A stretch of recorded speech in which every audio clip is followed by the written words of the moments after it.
Olá, sejam bem-vindos, bem-vindas. A gente está aqui na nossa 16ª edição desse Arte e Educação para quê? Para quem? É engraçado, né? Minha mãe é... Opa! Te chamo já, Juliana, pequeno acidente aqui. Engraçado, eu tava aqui pensando, né, que os espaços, mesmo os espaços de lazer, como o Instagram, enfim, tem virado espaços de trocas e aprendizagens muito importantes, né, ultimamente. E tenho pensado bastante sobre meus acidentes, né? Eu tenho pensado bastante sobre esses novos espaços, né, da educação, enfim, esses espaços, ou até de reconhecer os espaços da educação. Né, que a gente às vezes tem uma visão de educação muito escolarizada ainda. E eu tô tentando ajeitar o meu tripé aqui. Gente, eu não sei o que houve comigo hoje, tá muito complicado. Mas vai dar certo, gente. Ai, que comédia. Bom, deixa eu ajeitar aqui direitinho, lembrando que a live fica salva, né, no IGTV, e depois eu coloco no YouTube, lá no Artografismos. Mas é sempre legal fazer as lives, né, para que a gente possa dar uma... Meu Deus, que suporte difícil. Para que a gente possa interagir com a galera, né? Eu acho que também tem isso, é um espaço de troca muito importante, enfim. E por falar nesse espaço de troca, né, eu tô falando e mexendo no tripé, tá, minha gente? Vida real, vida que segue.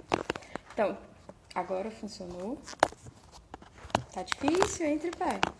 Enfim, aí, por falar em espaço troca, né, eu tô muito feliz com o Instagram, assim, que eu tô conseguindo conversar com muita gente, né, e conhecer muita gente legal. E aí, chegou pra mim uma pessoa, né, que eu vou encontrar com ela agora, vocês vão ver a gente se conhecendo, que é a Juliana. A Juliana é artista plástica, ilustradora, grafiteira, arte educadora. E eu vou ler um pouquinho o que ela faz, né? Ela, além das instituições comerciais e dos retratos realistas, ela costuma abordar sua personalidade através de temáticas surrealistas, principalmente através do uso da personificação da sua gatinha, por exemplo. Então, temos muita coisa para falar, temos gatinhos. Além disso, tem uma preocupação latente em acessibilizar a produção artística e incentivar práticas sustentáveis na arte, por meio do uso de materiais alternativos e de reaproveitamento. Vocês podem ver mais sobre o trabalho dela no @reciclarte.educa. E eu vou convidar a Juliana, né, para a gente bater um papo, assim, para quem, se você está chegando hoje nesse programa, né, que eu tenho feito todas as quintas-feiras, às 5 horas da tarde, aqui no Instagram. É meio que uma pesquisa minha para investigar os espaços de arte e educação, né? E eu tenho conversado com muita gente interessante, com pessoas que trabalham em escola, que trabalham em cursos livres, em universidades, enfim. E a gente tem repensado esses lugares, né, da arte e educação e as nossas atuações. Então, agora eu vou chamar a Ju, eu tô toda amiga dela. E a gente vai conversar um pouquinho. Quando ela me responder aqui.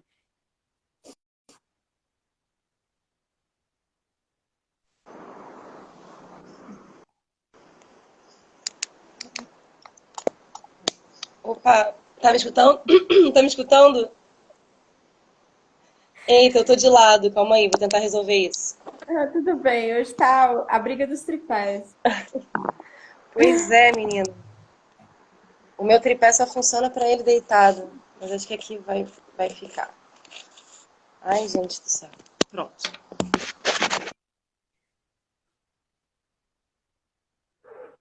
Cadê? Achou?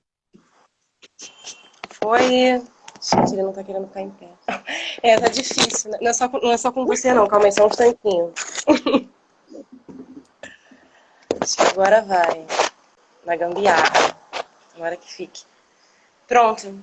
Não posso mexer na mesa, mas foi. Tudo bom? Dá aquele chutão, né, na mesa, assim, de repente. Vou até descruzar a perna. Pronto, menos isso. Oi, E aí, tudo Juliana, bem? prazer em te conhecer, Prazer, tudo bem? cara. Tudo bom? E você? Tudo certo. Então, eu estava aqui explicando, acho que você pode ouvir um pouco, né? Eu tenho falado com muita gente sobre os espaços assim, de arte e educação e eu achei muito interessante. Eu sempre olho que começa a me seguir, viu, gente? Eu sempre olho. Eu posso mandar mensagem para todo mundo, que às vezes é loucura.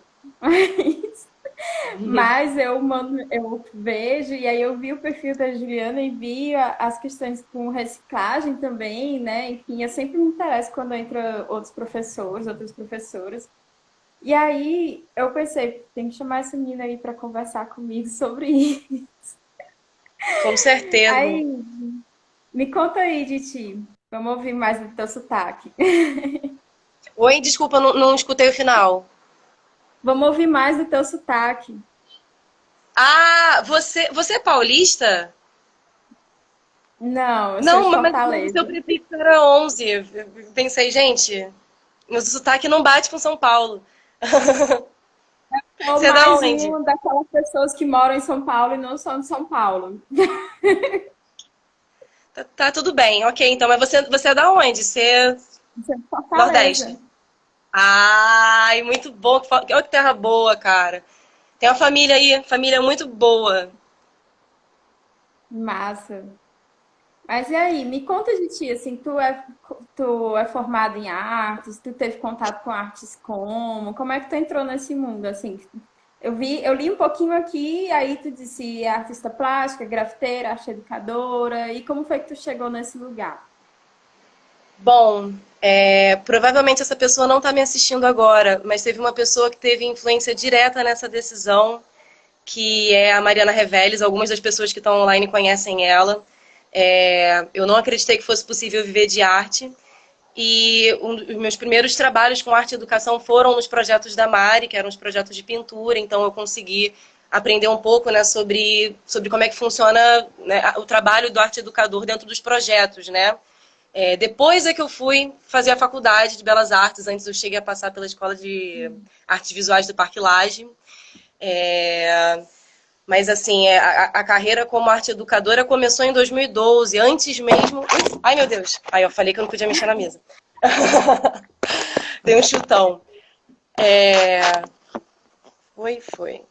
Mas então, é isso. A minha atuação na arte educação começou, né, nessa aproximação com o trabalho da Mari, o Instapente Rio, que aliás é um projeto que ainda existe, arroba Instapente Rio. É... Aí depois disso eu me interessei e fui estudar e vi que sim, era possível viver de arte. E tamo aí, né, na luta, mas tamo. É, e o que tu faz para viver de arte? E acho que isso é uma coisa que a gente sempre pensa, assim, todo mundo que hoje vive de arte pensou, como é que eu vou viver de arte? Eu achei realmente que seria impossível. Eu até cheguei a pensar, gente, eu sou tão privilegiada, eu tô fazendo um curso porque eu gosto. Não, nem sei se vou conseguir trabalhar com isso, mas estou fazendo isso. Mas acho que realmente, assim como eu vejo no seu trabalho, né? Você gosta muito do que você faz. Eu também gosto muito do que eu faço, eu acredito muito, então eu botei muita energia nisso e acabou que tudo confluiu, assim, né? Mas é um trabalho diário, né? Assim, o próprio Reciclarte, né? Agora, diante da pandemia, sofreu super desfalcado. Acabou que você perguntou como é que a gente faz para viver de arte. Acabou que com o Reciclarte parado, eu me engajei na ilustração ano passado, peguei ilustração pra caramba, enfim. A vida do artista é isso, né? A gente não sabe o que vai ser, mas a gente vai dando um jeito, a gente vai fazendo acontecer. Sim. Me Isso vai conta um consolidando pouquinho. o nosso trabalho também, né? Assim, a experiência vai consolidando ele, né? Uhum. Me conta um pouco da tua experiência como educadora, como foi que tu começou, enfim, tipo, você disse que começou nesse projeto, mas vocês davam aula para que idade, em onde, como que era?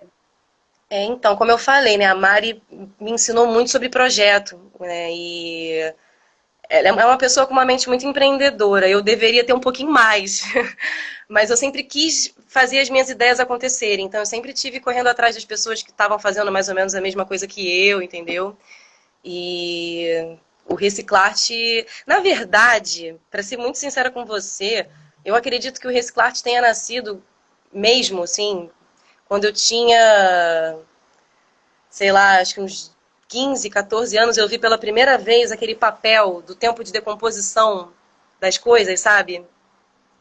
Nossa, aquilo mudou minha vida, assim. Eu nunca mais. Vocês estão conseguindo me escutar? Tem gente falando que tá Sim, sem voz? perfeito. Eu Tá me acho que foi um escutando, momento né? que você travou, assim, mas já passou. Ah, tá. Beleza. Então, esse cartaz do tempo de decomposição desses materiais mudou minha vida, eu nunca mais fui a mesma.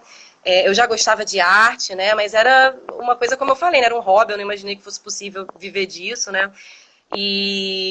Mas eu sempre tive engajada com a atividade da reciclagem, né? Depois fui estudar arte, passei um tempo fora, tirei um ano sabático aí de viagem, Que tanto que o massa, Lagarto em Labice é... Oi? que massa, que legal, assim, é uma puta Oi. oportunidade, né, um ano sabático, assim, é muito importante, inclusive. Pô, olha, eu recomendo, se quem né, puder fazer isso e quiser também, né? As pessoas às vezes não querem. Mas eu acho que é bom tirar um tempo para se ver de fora, né? E decidir o que você quer fazer de fato, né? Eu tive essa oportunidade, muito privilegiada. Mas aí eu passei esse tempo fora e quando eu voltei, foi 2016, para mim foi um ano muito difícil, não sei, né, para as outras pessoas, mas para mim, assim, né, um ano pós-impeachment, as políticas públicas todas mudando, e eu não consegui trabalho. Eu voltei para o Brasil querendo trabalhar, estudar, e não conseguia. Depois de um ano, assim, aprimorando a ideia, até esse amigo que entrou aí, o Dan, é uma pessoa muito importante nesse processo, o Danilo, Perfis Dan, porque ele me chamou para começar esse trabalho numa instituição que a gente não trabalha mais, mas foi ali que o Reciclarte nasceu, né? Junto com o Danilo. Ele foi uma parceria muito importante nesse processo. Danilo tá quase formado psicólogo, né, Danilo? E é musicalizador também, né? Professor de musicalização. E aí a gente, na necessidade, né, de pouco dinheiro para investir em processo e a necessidade de criar um projeto, né? A gente criou, na época era o Faça Você Mesmo, depois eu saí de lá e consolidei, fiz o Resclarte. Desde 2017 estamos aí. Massa. Eu tenho uma preocupação, assim, que acho que acontece muito de eu ter dado muita aula em escola, sabe? Assim, tipo, quando a gente está na escola, rola sempre uma questão de falta de recurso, né? A gente está sempre muito, tipo, não tem como comprar, principalmente escolas públicas, né? A gente não tem como comprar material nem exigir os materiais. E foi quando eu comecei a utilizar coisas que tinha, assim, tipo, pedra, folha, terra, beterraba, reciclar. E eu tinha uma preocupação, tinha uma caixa enorme que os meninos levavam os recicláveis lavados, eu ensinei eles a fazer isso, para que a gente pudesse trabalhar, né, na escola com esses materiais também. E aí eu fico pensando assim, tipo, sempre rola uma dualidade na minha cabeça, sendo bem honesto com você. Se em algum momento eu tô, tipo, desvalorizando, sabe, minha aula de artes, porque eu gostaria também que eles tivessem acesso a materiais como os alunos das escolas mais caras. E aí, o que acontece muito, até acho que a Ana May fala sobre questões de, tipo, de empoderamento. Assim, eu posso fazer uma aquarela com terra e café e tal, enfim, mas eu vou precisar também que essa criança ela tenha acesso, ela ter acesso ao material é fundamental também. E aí eu sempre ficava nessa questão, assim, tipo, ok, eu estou levando essas coisas, mas em que elas vão, como é que elas podem contribuir para o ensino de arte, enfim. E aí, eu não sei se essa reflexão já chegou em ti, mas como é que essa questão dos recicláveis, enfim, como é que eles chegam para a aula de artes? O que É... vocês fazem com eles, enfim. Oi? O Sua que última vocês pergunta? fazem? O que vocês fazem com esses materiais? Vocês ensinam a fazer o quê? Como é que me conta assim? Então, eu pesquiso bastante sobre o que a gente pode fazer com os materiais, principalmente não inorgânico, né? Porque Uhum. aqui no Brasil a gente não tem um sistema de reciclagem efetivo, né? Infelizmente, eu sei que esse trabalho de reciclagem, né, com arte e educação, ele não é a resolução do problema, né? O problema ele é muito grande. mas eu acho que ele é uma alternativa econômica e criativa também, né? Eu tento levar isso para os meus alunos das escolas mais favorecidas também. Inclusive, toda a minha pesquisa, eu vi que um professor está aí online também, o Rodrigo, ele participou disso também. Toda a minha pesquisa, assim, da faculdade, né, da graduação, foi voltada para esse uso de materiais alternativos. E o CAP, que foi o colégio onde eu fiz a aplicação, né, era um colégio que tinha acesso a bastante material, cara, apesar de ser um colégio público, né, um colégio federal, e eu ainda não trabalhei numa escola como CAP, tipo, né, que tenha tanto incentivo à arte como o CAP faz, né? Mas eu acho que é importante, eu acho que sim, se não é acessível, não é sustentável. Esse papo de sustentabilidade, ele não se sustenta se não tiver conversando com acessibilidade. Então, assim, nas escolas particulares, né, eu já trabalhei em escolas construtivistas, com pedagogias alternativas, né, onde a gente fazia essa aplicação, a gente também usava material alternativo, sabe? A gente evitava muito o uso do material pronto, a tinta a gente faz bastante. Eu não estou trabalhando em escola construtivista agora, mas já aconteceu e eu acho que é importante a gente conversar com a linguagem do lugar onde a gente está, mas também mostrar alternativas. Mas você falou uma coisa que também me pesa muito, Sara, que eu gostaria muito que os meus alunos menos favorecidos economicamente pudessem ter acesso a telas, a tintas, né, tintas mais rebuscadas e tal. Mas, assim, infelizmente, você só vai ter isso na escola, né, numa escola menos favorecida, se você colocar do seu bolso. E isso é muito Sim. complicado, né, Sara? Eu já fiz muito isso. Muito. Mas, assim... Todo professor de arte, toda professora de arte, em algum momento, tirou nem que fosse R$ 10 do seu bolso e comprou alguma coisa para a escola. Pois é. E os meus professores, na graduação, me orientaram inclusive, na primeira escola onde eu trabalhei também, em Mangaratiba, eles falaram, Gil, isso não é sustentável, você não pode ficar trazendo sempre... Por mais que seja, sei lá, uma beterrabinha, uma coisinha assim, você está tirando do seu. Né? Uma Sim. colinha que a escola não tem, um giz de cera, um papel, que seja, né? Por isso que esse é meu motivo primordial, né, para ter criado o Reciclarte, mas eu realmente acredito que esse é um assunto que deva atingir a todo mundo, sabe? Uhum. Você está dando aula na pandemia, Di? Na academia, Na na pandemia, faculdade? durante a pandemia. Ah, na pandemia, desculpa. Então, quem me dera se fosse na faculdade, já. Então, na pandemia eu dei aula online, né, remota, mas foi bem flexível, eu não precisei gravar vídeos, eu pesquisei conteúdos interessantes, né, usei, porque eu não tenho esse acesso a essa tecnologia de fazer bons vídeos, sabe? Então, preferi usar de outros professores. E eu cheguei a ter um aluno particular que eu não sou arte terapeuta, sou arte educadora, né? Mas a mãe acredita no meu trabalho e me pediu para fazer um acompanhamento com ele. Mas também não vingou justamente por conta da intensificação, né? Do problema da pandemia. A gente cessou, a gente preferiu cessar, tinham idosos na casa. Você chegou a dar aula durante a pandemia? Então, é muito. Eu tenho tido um problema, assim, com relação a essa questão da pandemia. Eu tenho pensado sobre isso, sabe? De que a gente meio que está tentando colocar a estrutura do que é presencial e do que é escola, enfim, dentro das videochamadas. O que aconteceu foi, tipo, eu já dei aula a convite para... Dei uma oficina de colagem para, tipo, 40, 30, não lembro mais, crianças de 5 anos, 5, 6 anos, no Google Meet, assim. E aí eu fiquei, imagina, gente, 30 crianças de 5 anos numa sala de aula já é muito doido. Já é um rolê muito doido. O que eu vou fazer com esses meninos no Meet? E foi justamente Deu assim, foi certo? muito. Eles ligavam o microfone, aí eles falavam. E a minha filha, tem uma filhinha, né, de 2 anos. E eu dizia, vocês vão usar cola? E a minha filha, cola. Participou também, né? Então, tô com um E probleminha. eu acho. Ah, tudo bem. Mas tô te escutando. Mas aí eu acho muito engraçado, assim, como a gente tem uma, assim, apesar de sermos muito adaptáveis, né, de termos, a gente está tendo uma dificuldade para esse momento, né? Eu não sei se você está me ouvindo ainda. Agora eu tô escutando. Agora tá tudo resolvido. Não tô mais segurando o celular. Pode falar. Pois é, assim, eu tava pensando que a gente, tipo, é muito adaptável, né? Mas ao mesmo tempo a gente está tendo uma dificuldade grande, né, de adaptação nesse momento.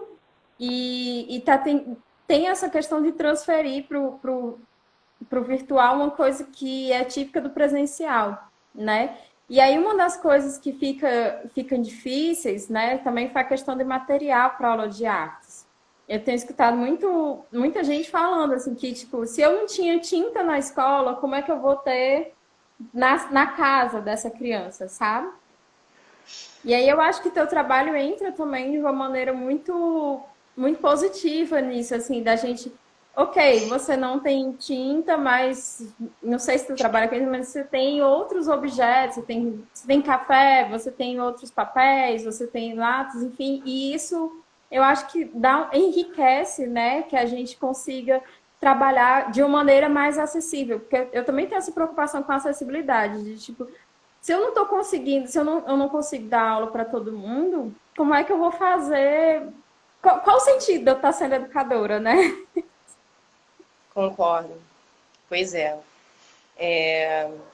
Concordo plenamente com o que você falou. Acho que não dá para pensar sem pensar nesse quesito. Ainda mais vivendo num país como o nosso, né? Com níveis de desigualdade tão grandes, né?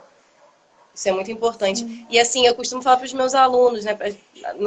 Às vezes para os participantes das oficinas, né? Essas oficinas já foram feitas em muitos lugares. Ela é itinerante, né? O Restart é itinerante. Eu costumo falar, cara, Ah, pelo menos um material você vai ter. Ou a cola, ou o pigmento natural, algum material você vai ter, sabe? sim. Né, isso é bem importante. Eu gosto também dessa que você falou da preocupação do destino do lixo, né? Acho que é uma coisa que a gente não. Eu me lembro de uma frase assim que era tipo, não tem fora, sabe? Não tem como jogar fora, não tem fora. A É, gente vai jogar em qualquer lugar que vai continuar a fazer parte do planeta por muito tempo. E aí, isso meio que tomou um pouco da minha preocupação quando eu me tornei mãe. Que eu já, ainda grávida, eu pensava assim, mas minha gente, a primeira fralda descartável, ela ainda está no mundo. Ela não sofreu ainda o processo de degradação. Imagina quantas fraldas eu vou jogar fora e tal. E eu me lembro que essa preocupação era, tipo, é muito latente, né? E que as pessoas chegam para mim e dizem, mas eu não acredito que você está lavando fralda de cocô. você usou fralda de pano? Usei só fralda de pano. Gente, ai meu Deus, eu tava falando sobre isso hoje com meu namorado. Falei, gente, vamos fazer assim, eu limpo o bumbum, você limpa a fralda. Ele falou, não, beleza, então, tá. Porque assim, isso me incomoda demais a ideia da fralda de plástico, assim. Aí todo mundo, quando eu falo isso, ri da minha cara, ai, você não vai conseguir. Mas olha, ó, temos um exemplo, gente, Saranina. Gente, é maravilhoso ficar aqui, não tem nada a ver com a live, né? Eu vou deixar disso, assim, olha, a fralda de pano é maravilhosa. Nunca usei pomada, nunca teve assadura, nunca teve nenhum problema, desfraldou com 2 anos. Tipo, o que eu gastei de fralda de pano não é um quarto do que eu gastaria com fralda descartável. E eu dizia pro meu ex-marido que o meu sonho era entrar no supermercado e quando as pessoas fossem comprar a fralda descartável, eu dissesse: Você já ouviu a palavra da fralda de pano hoje? Super me identifico, eu vou ser essa pessoa com certeza. Se eu conseguir fazer esse negócio da fralda de pano, eu vou ser com certeza essa pessoa, cara. Não, assim, isso é muito real, cara. E isso é um problema que eu acho interessante trazer para o campo da arte, essa discussão. O legal da arte é que a arte você consegue relacioná-la com qualquer Tudo. coisa, né? Qualquer coisa. E eu já tinha essa militância, né, do lixo desde novinha e tal. Então eu peguei, gente, tem tudo a ver uma coisa com a outra, educar a criança com o resíduo que ela mesma produz, ela entender o ciclo, né, desse material e o impacto dela nesse planeta, né? Ela crescer com a consciência de que ela pode tornar isso um pouco menos pior. Poxa, eu acho isso incrível, sensacional. Não dá Uhum. para pensar criação, não dá para pensar educação sem tocar no ponto da sustentabilidade, ainda mais no nível, tá muito crítico o nível, né? Então, Sim. não tem como não falar sobre isso, e a arte é um caminho excelente para abordar esse assunto. Qualquer outro, né? Qualquer outro, mas Uhum. esse eu encontrei um caminho perfeito para falar sobre o problema que eu gosto. O problema que eu gosto. E assim, eu não sei se essa é da preocupação também, mas eu me lembro que era uma coisa que eu falava, tipo, a gente vai reutilizar, vai criar os objetos, enfim, em cima disso daqui, muitas vezes instrumentos musicais, né? Que é meio um outro problema de ser professor de artes, professora de artes, é a questão da polivalência, né? Então, o ensino de música ele é obrigatório, eu tinha que dar aula de música, e tudo que eu sei fazer de música é fazer xilofone com caixa de assim, fazer chocalho com caixinha de iogurte, mas ao mesmo tempo, eu me lembro que eu tinha uma preocupação, é porque já faz um tempo que eu não estou mais na sala de aula da educação básica. Mas eu me lembro que eu tinha uma preocupação também de que eles entendessem, de que as crianças entendessem que, assim, não é só fechar a torneira na hora de escovar os dentes, sabe? Que isso mínimo.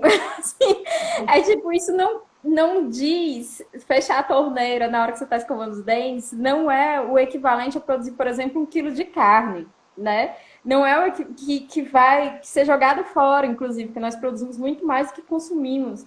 Né? E eu me lembro assim de tipo da gente em vários momentos ter que tratar de arte e natureza, e é impossível você falar de arte e natureza quando você tem uma degradação tão grande, né? Então, também tinha essa preocupação. Acho que os porta-lápis era tudo lata de Toddy, né? Que a gente enfeita, enfim. E dá uma outra perspectiva para essas crianças, né? Assim, de que aquilo não é um lixo. Se liga assim do tipo, eu vou jogar isso aqui fora e eu vou fora, né? Eu vou me livrar disso da minha vida, mas eu estou impactando a vida de outras pessoas. É uma questão que não é pessoal, né? Ela é coletiva. Por isso que ela é tão complicada. E antes de nada, ela passa pela instância, né, política. E aí é que está o grande problema, né? Não existe muita preocupação do governo atual em, em investir, né, na solução desse problema, porque ele tem solução. Esse problema tem solução tanto em termos de produção, né? Você pode tornar a sua produção mais sustentável e a longo prazo mais acessível também, porque você recupera a energia de outra maneira, né? Você aproveita a energia natural, enfim. E Oi?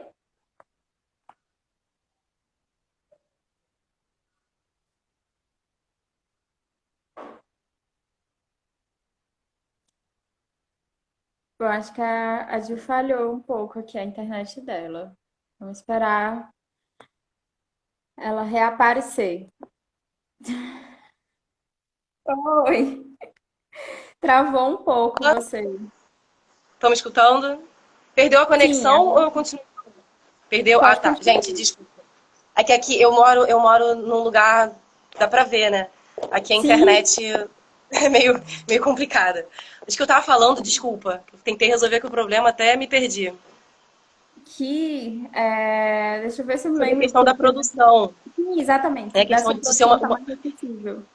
Isso é um problema político. Não existe interesse em resolver isso.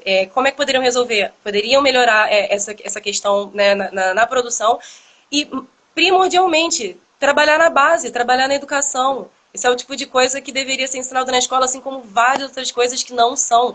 A educação, infelizmente, de uma maneira geral, agora a gente tem, né, várias linhas de pensamento e várias pessoas corajosas e engajadas para trabalhar nessa transformação, mas elas não, infelizmente, a educação a que os nossos pais receberam, por exemplo, a que nós recebemos, é uma educação que ela não queria transformar o aluno num ser autônomo, né? Não queria transformar o aluno num ser consciente de tudo. Você precisa você precisa se especializar numa função para que você também compre dos outros, né? Para que você pode, sei lá, saber fazer uma cirurgia num cérebro e não saber trocar uma lâmpada, né? Isso para pro sistema é interessante, né? É interessante que você seja esse tipo de pessoa. Mas, assim, graças, né, ao bom senso e a tecnologia da informação, graças a Deus agora as pessoas estão se comunicando e a gente está trabalhando em cima disso, né? Mas isso é uma coisa muito recente, cara.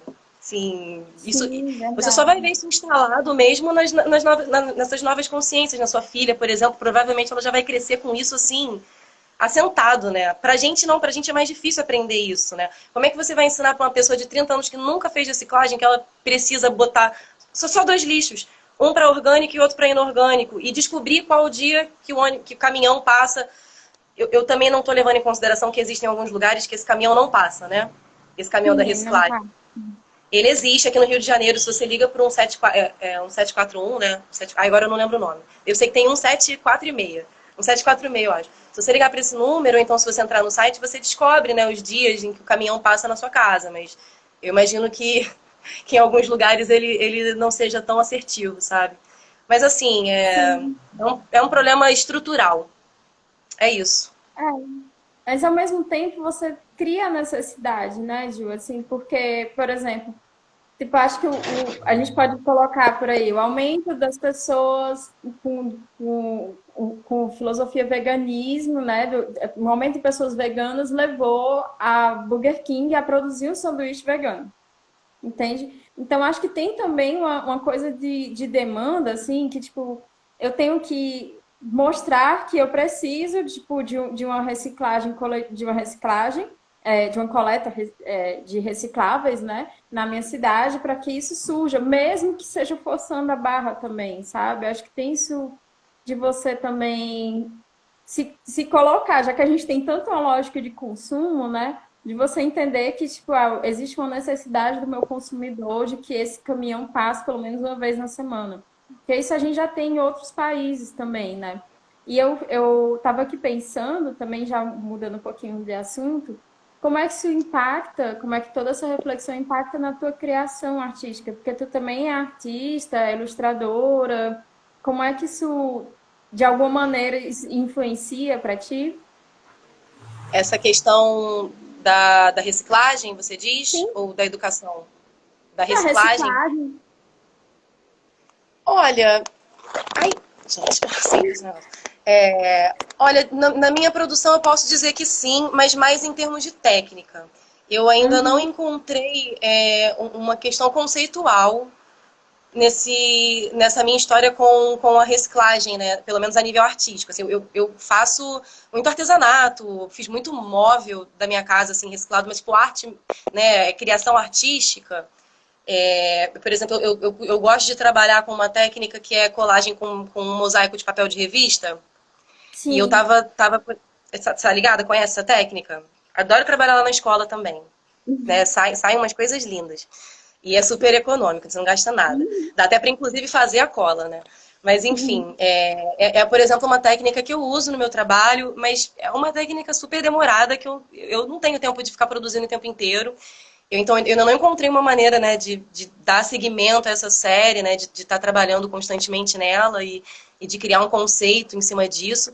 Mas, assim, em termos de técnica, eu aproveito isso bastante.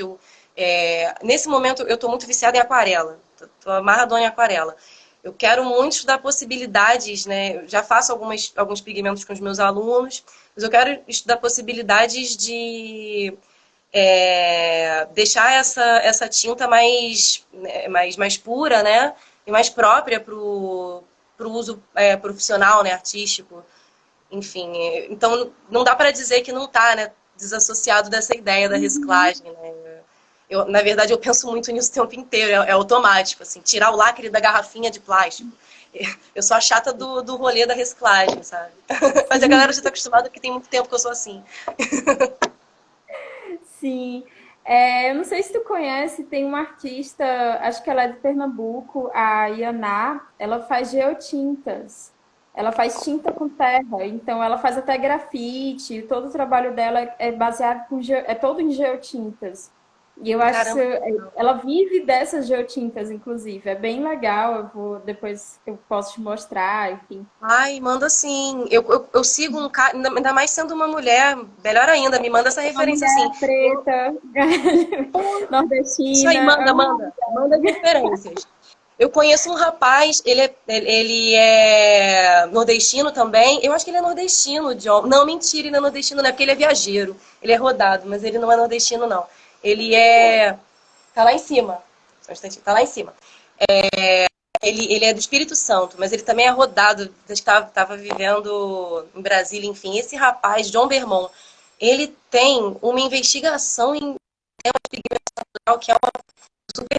Eu até assisti aulas dele. Ele disponibilizou 3 aulas gratuitas. Fiz propaganda, claro, inclusive, aí na semana passada. O trabalho dele é muito bacana, vale muito a pena conferir.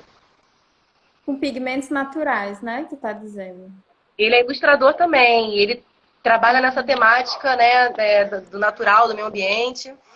E só trabalha com pigmento natural. Tudo que você vê ali, aqueles tons de azul maravilhosos, são naturais. Eu vou aprender, vou chegar lá. Nossa, azul é complicado, quero ver também. Eu já vi azul feito com anis, mas ele oxida. Não, mentira, é o contrário, né? Ele fica azul depois, né? Você pinta de roxo e ele fica azul, porque ele oxida, fica azul. Acontece também com a. Ai, beterraba não. Com. Gente, esqueci o repolho, repolho roxo. Repolho roxo também faz isso. Você pinta, fica roxo, depois fica azul. Você vê a magia acontecendo, assim, vai ficando azul. Sim, nossa, não, e por falar nessa magia, né, eu acho, eu tenho muito interesse, assim, você estava falando que você pensa o tempo todo nisso, eu penso o tempo todo no tempo, assim, e aí eu tava pensando, né, tipo, quando eu tava dando aula de artes para, acho que era segundo ano, enfim, do fundamental, né, aí a gente tinha que trabalhar o ano inteiro arte e natureza.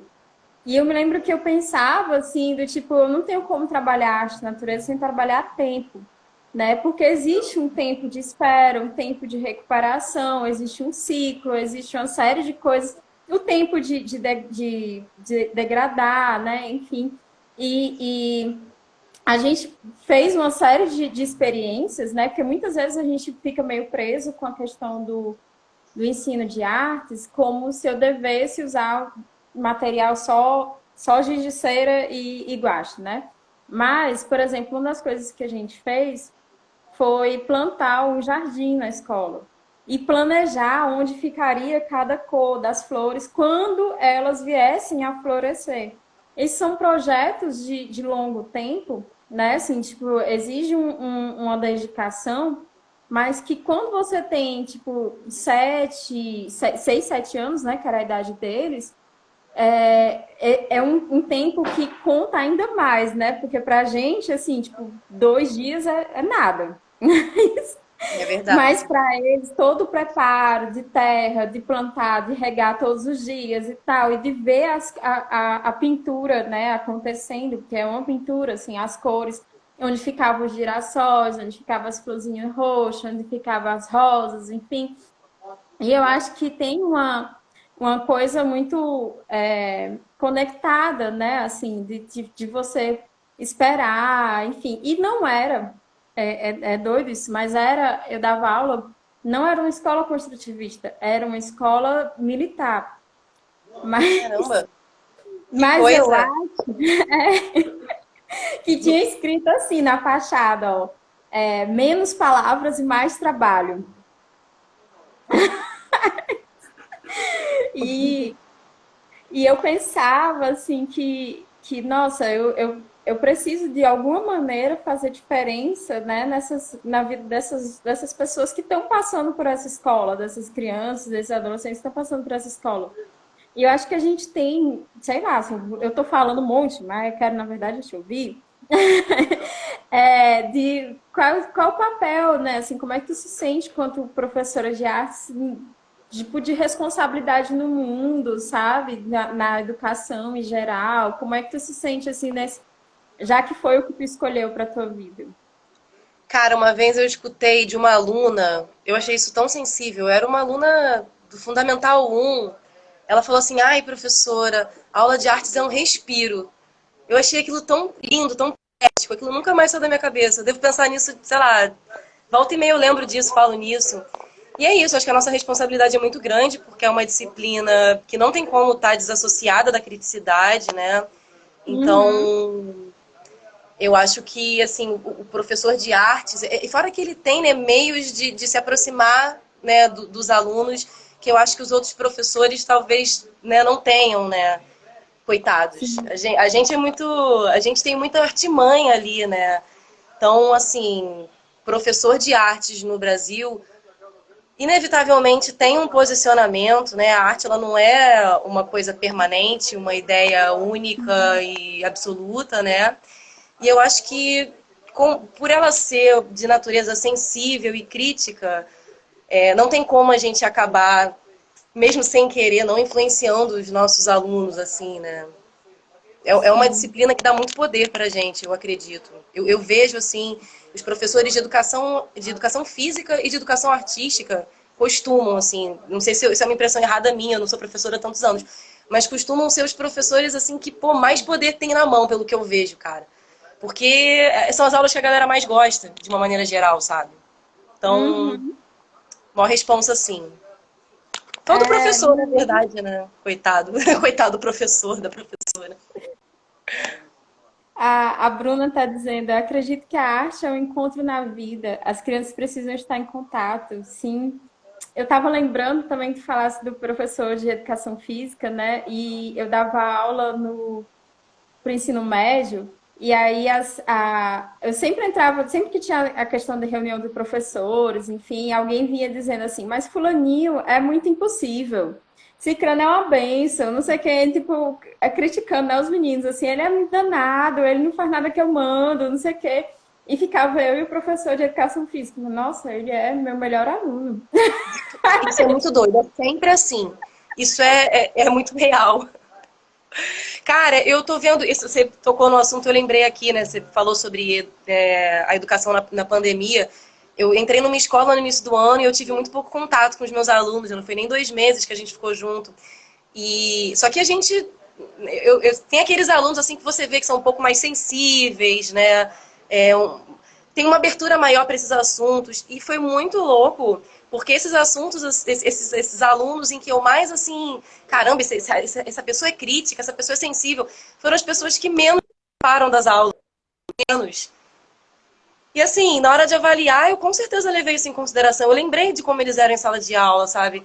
Pensei, gente, essa pessoa é magnífica, ela não tá aparecendo muito aqui, vai entender o que tá acontecendo. Mas essa pessoa eu via, sabe? Eu via aquela luz ali naquela pessoa. Isso é muito doido. E são esses alunos que as pessoas mais costumam reclamar, né? As pessoas mais costumam reclamar. Nas artes eles Sim. têm um espaço, né? Sim, verdade.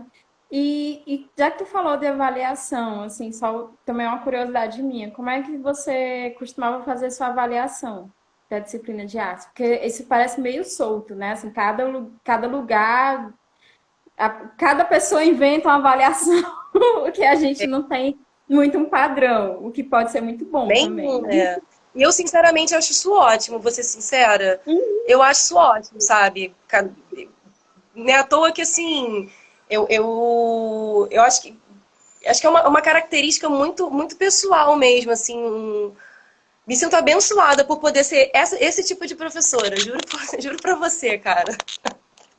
Assim, com relação à avaliação, eu acho que é muito importante a gente estar com todos os sentidos ligados, né? Assim, tem criança, tem aluno que não vai te responder de maneira objetiva, né? Não vai tirar um 10 na prova, mas vai chegar com um trabalho super sensível, com um questionamento super sensível. Eu levo tudo isso em consideração, assim. Eu não sou aquela professora que quer. Ai, mas ele não sabe o que que é isso. Ai, não pode ficar sem saber o que que é isso. Cara, posso dar um exemplo muito fantástico, que eu lembrei agora, dá até vontade de chorar, sério mesmo, olha só isso. Eu estava dando aula numa escola municipal em Mangaratiba e a gente estava falando sobre pop art. Aí eu mostrei o Andy Warhol, né, para os alunos. E né, o Andy Warhol, se fala de pop art, você tem que falar do Andy Warhol. Daí, apresentei aquele trabalho das 32 latas do Andy Warhol. Uhum. Na prova, eu pedi pra. Eu não lembro exatamente qual era a questão, mas eu lembro que eu coloquei uma coisa bem livre, assim, pra falar sobre pop art, falei alguma coisa sobre pop art, porque a escola me obrigava, assim, a fazer uma parada bem tranquila mesmo para que eles já passassem. Tipo, Juliana, tem que passar esses alunos, pelo amor de Deus. Aí teve um aluno que respondeu assim, 32 latas de sopa. Tipo, aí eu fiquei assim, de 32 latas de... Eu não lembrava disso. Aí eu fui chamar ele, né, na correção. O que é isso aqui, rapaz? Aí ele, tia, 32... Eu não lembro o nome do cara, Warry Warrow. Eu não sabia escrever o nome dele. Mas eu lembro que ele fez um quadro com 32 latas de sopa. Gente, sério, eu fiquei tão emocionada. Fiquei assim, gente, olha só. São coisas muito diferentes que vão tocar as pessoas. Essa coisa isso não pode ser desmerecido. A arte é o espaço para acolher, sacou, essas interpretações, sabe? Eu acho que a gente...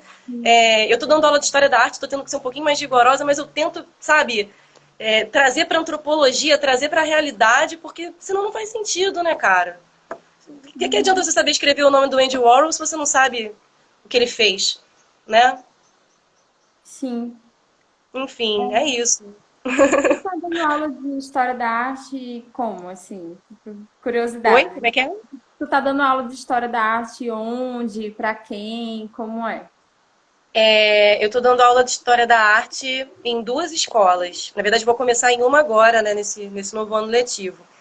E o professor de arte e educação, ele tem, né, habilitação para dar aula de História da Arte e tem também para dar aula de manualidades. Tem algumas escolas que têm essa disciplina, manualidades. Já ouviu Nossa, nunca falar? ouvi falar. Nunca. É o que é isso? Algumas escolas internacionais, eu já vi uma escola alemã que tinha aula de manualidades. O professor de artes, ele pode dar aula de manualidades. Enfim, eu também não sabia que a gente podia dar aula de história da arte. Mas pra mim tá sendo ótimo, porque eu tô aprendendo pra caramba. Mas aquele dedinho de criticidade não consegue ficar parado, assim. Tem que ter aquele link do não, sabe? A gente não pode ficar Sim. na superficialidade da história da arte.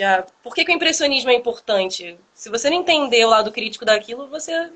porque são lindos pontinhos, um em cima do outro, de cores que não se misturam. Se você não entender o contexto político daquilo social, e não entender que também, assim, a galera fala muito, né, de impressionismo, de modernismo, de história, de arte eurocentralizada, mas que existe um outro tipo de arte sendo feito em outros lugares do mundo também, que ninguém nunca fala. Entendeu? Esse Sim. tipo de coisa tem que estar sempre sendo falado em sala de aula. Aí eles têm que idade. Os meus alunos, nesse momento, eu estou trabalhando com o Fundamental 2 e o ensino médio. Até Sim. 2019 eu estava só com o Fundamental 1 e eu estou amando os maiorzinhos, cara. Eles são É massa. bravos. Eu, na verdade, eu nunca soube escolher quem é que eu preferia. Eu acho que eu dou aula desde 2009, assim, escola mesmo, desde 2012. E eu nunca consegui escolher, sabe? Assim, Mas eu eu também não olhava, sei dizer não, teres informação, assim, com a mente aberta, te dando o mínimo de abertura, com qualquer idade está maravilhoso. Idoso também, adoro trabalhar com qualquer idade. Contanto que sejam pessoas abertas para aprender, né?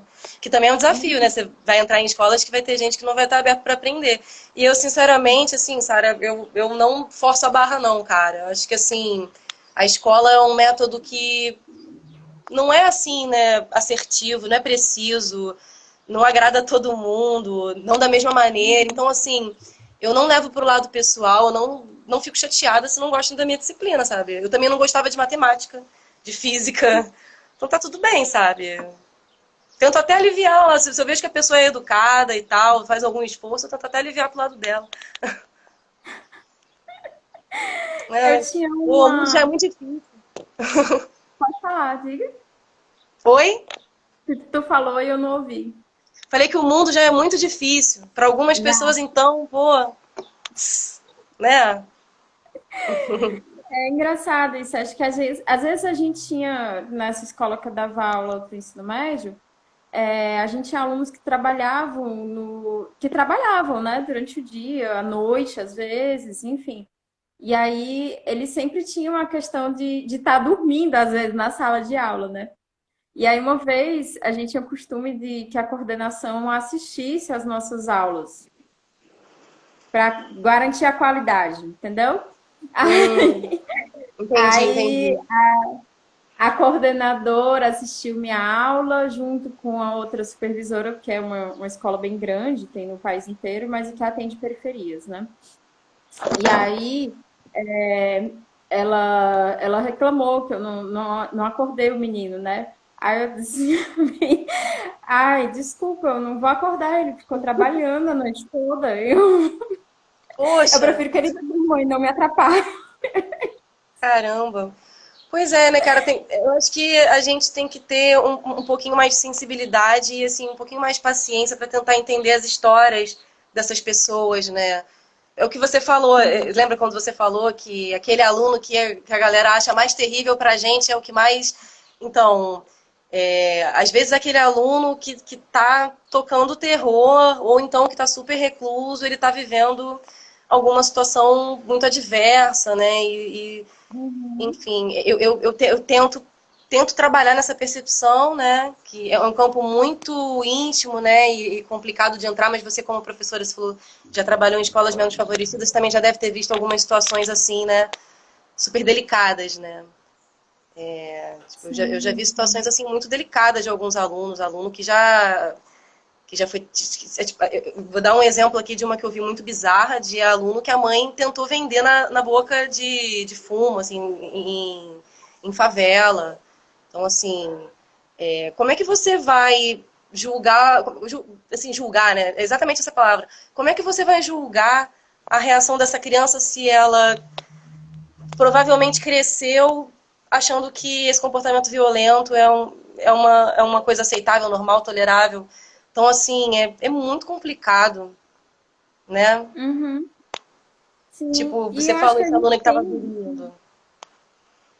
a gente tem um papel importante na medida que a gente tem muita liberdade, assim, pelo menos até o momento, nós, professores e professoras de arte, nós temos muita liberdade, assim, em sala de aula, sabe? Tipo, agora, ok, tem a BNCC, mas ainda está chegando nas escolas, né? E a gente, tipo, por mais que a gente tem conteúdo a ser passado, né? A gente tem também um espaço de liberdade de poder tratar de muitos assuntos, né? Assim, eu me lembro que, tipo, a gente teve um problema muito sério de drogas na escola, onde 3 meninas da mesma turma foram expulsas da escola. E quando eu cheguei para dar aula, é que não tem como dar aula nessa situação, entendeu? Não tem como eu chegar lá e eu vou falar de impressionismo quando eu tenho quando as meninas foram expulsas e quando a galera tá em polvorosa por causa disso. Eles estão recorrendo a esses recursos, né, por algum motivo. E aí é uma coisa que é um exercício assim constante, a coisa de você entender que você tá lá a serviço da educação e a serviço de alguém, né? Então, assim, eu me lembro que eu cheguei e eu, tipo, ok, eu não vou, eu vou mudar completamente a aula que eu soube na hora que eu cheguei na escola. Aí eu vou mudar completamente. Peguei o computador, pesquisei já artistas que trabalham com questões de drogas, né? E aí vamos conversar, vamos passar essas obras, vamos ler, vamos fazer leitura de imagens, vamos conversar sobre. Porque acho que, tipo, essa liberdade, ela me proporciona uma coisa que a escola muitas vezes não proporciona a outros professores de outras áreas, né? Que é de você poder tratar os assuntos de uma maneira mais humana. É, eu também já vivi uma situação desse tipo, assim, em sala de aula também. Tinha um assunto para abordar, a gente, né, tem pouco tempo em sala de aula e tem que correr com conteúdo, né? Mas esse dia também não teve como dar segmento à aula, que eu lembro que tinha uma aluna que ela se destacava muito, ela falava muito bem, assim, ela era a representante da turma, eu deixei ela falar. Sei que a menina, ela tinha uma lábia, gente, ela foi entrando num assunto, no outro, e de repente ela começou a falar sobre companheirismo, amizade, amor.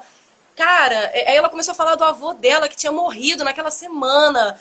E ela começou a falar, vocês sabem o que é perder... Ficou toda arrepiada. Vocês sabem o que é perder alguém que vocês amam? De repente, isso foi no quarto ano. Uns 12 alunos chorando. Tipo, eu fiquei assim, gente, eu acho que quem ainda não tinha perdido alguém que amava, né? Acho que algumas pessoas ali se identificaram com o assunto. Quem não tinha perdido ficou projetando o medo de perder, sabe? Mas foi uma situação muito doida, cara, assim, não tinha como, é o que você falou, não tinha como, 12 crianças chorando, um não tava chorando porque disse que estava morto por dentro. Olha a situação, assim, sabe?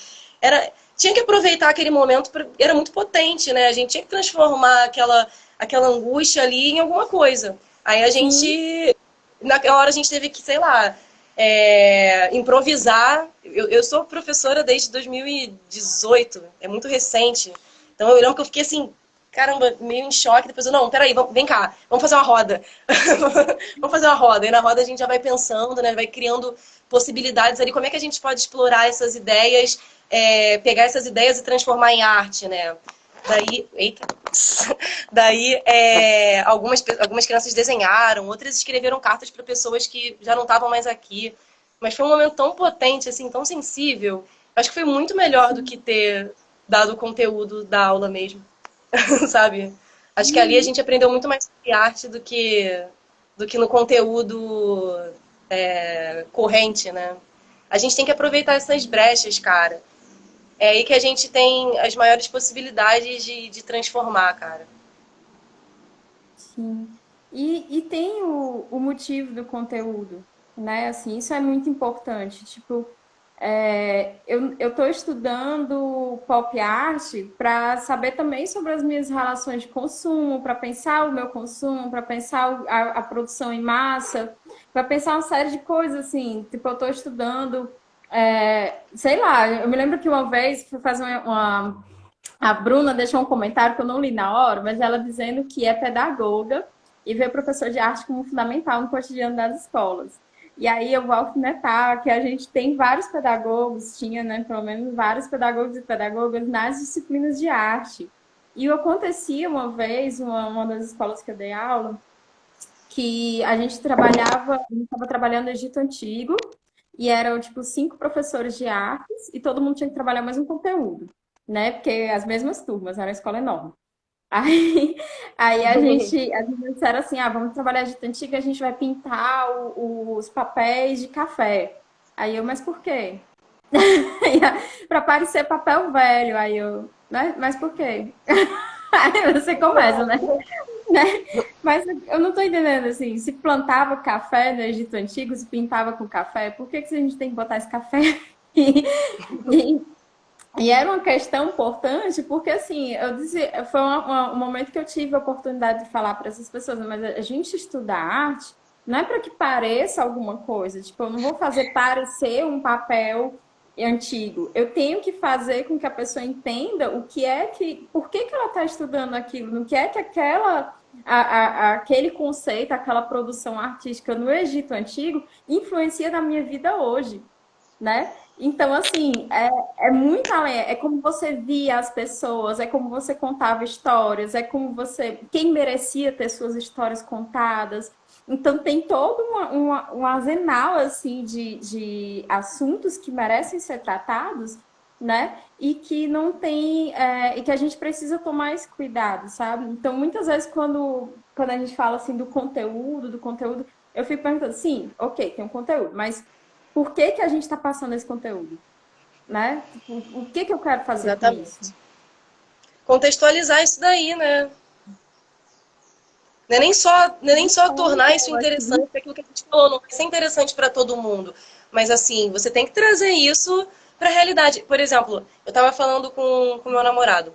Eu não entendo nada de química, física, matemática. E hoje em dia, quando eu vejo alguma coisa relacionada a isso, eu acho muito mais interessante do que eu achava quando eu era mais nova, assim. Então, isso me faz, né, confirmar me faz confirmar que realmente foi a abordagem, foi a forma como aquilo para mim. Aquilo ali não fazia sentido. Por que eu ia aprender uma coisa que não tinha a menor aplicabilidade, que nem fazia sentido, sabe? Eu realmente não senti interesse em aprender aquilo. Mas se você contextualiza aquilo com a realidade da pessoa, é um trabalho difícil. É um trabalho de artista mesmo, eu acho, assim. O trabalho do artista educador é um trabalho de pesquisador também, né? Você tem que estar se atualizando, porque a arte é um movimento constante e que está sempre acontecendo agora, né? O tempo inteiro. Então, a atualização ela é diária. Então, assim, Acho que isso aí é muito importante. Eu concordo com você que o conteúdo, ele não existe à toa, né? A gente não pode desmerecer tudo que aconteceu para que aquilo ali se tornasse uma escola de arte, né? Um movimento artístico. Isso tudo tem que ser ensinado. Mas eu acho que a gente precisa contextualizar assim. E eu, no meu trabalho, eu pego assim o itinerário das coisas que eu tenho que aplicar, eu vejo pouco, pouco de realidade e muito de histórias muito distantes, entendeu? De coisas que estão muito distantes. Então, assim, se você vai trazer esse conteúdo, né, numa realidade como essa, acho que é importante contextualizar. Mas acho que mais importante do que isso é trazer o que conversa com eles, cara. Isso é muito importante. Sim. Conseguir fazer os dois, então, caramba, conseguir abordar conteúdo, conversar com o que eles falam, pô. Ah, Juliana, o Luiz Henrique mandou um recado para ti, disse que a filha dele adorou as suas pinturas em Vargem Grande e que ele viu umas pinturas suas em Teresópolis, e que acha sua arte É irada. verdade, agora que eu vi aqui. Ah, Luiz Henrique, pô, maneiro, que bom, cara. Espera que vai ter mais. Que bom. Beijo pra sua filha. E o nosso tempinho tá acabando, assim, e é muito doido porque eu sempre tenho vontade de conversar ainda mais. Mas Né? Tá quem sabe bom, né? vai ser muito Conversar sobre arte é muito bem-vindo. Ah, bom, é muito cara. bom. Os meus alunos, eles ficam rindo de mim, que eu falo com uma emoção, assim, tipo, professora, calma, menos, mas pra mim é tão bom. Ai. Sim, oh, muito, muito obrigada, viu, Juliana, por ter aceitado, assim, é uma conversa que rende muito. Eu sempre digo que é meio que uma aula para mim, que as pessoas estão aqui, estão vendo eu tendo aula também, e eu aprendo É muito. verdade. Muito obrigada mesmo, viu? Com certeza, eu sinto muita falta dessa troca. Espero que em breve a gente consiga, né, voltar a ter essa troca no presencial, né, nem que seja com todas as medidas de segurança possível, mas isso é muito importante. Alguém falou aqui na conversa sobre esse contato, né? Isso é importante para todo mundo. Nós somos seres sociais. A gente Sim. precisa estar em contato, sim. O prazer foi todo meu, viu, Sara? Adorei. Tava precisando desse movimento. Ah, obrigada. Pois até a próxima, Ju. Muito Tamo obrigada super aí. junta. Um beijo para você. Boa semana aí. Bom final de semana, quer Pra dizer. ti também. Prazer. Beijo para todo mundo. Tchau, tchau.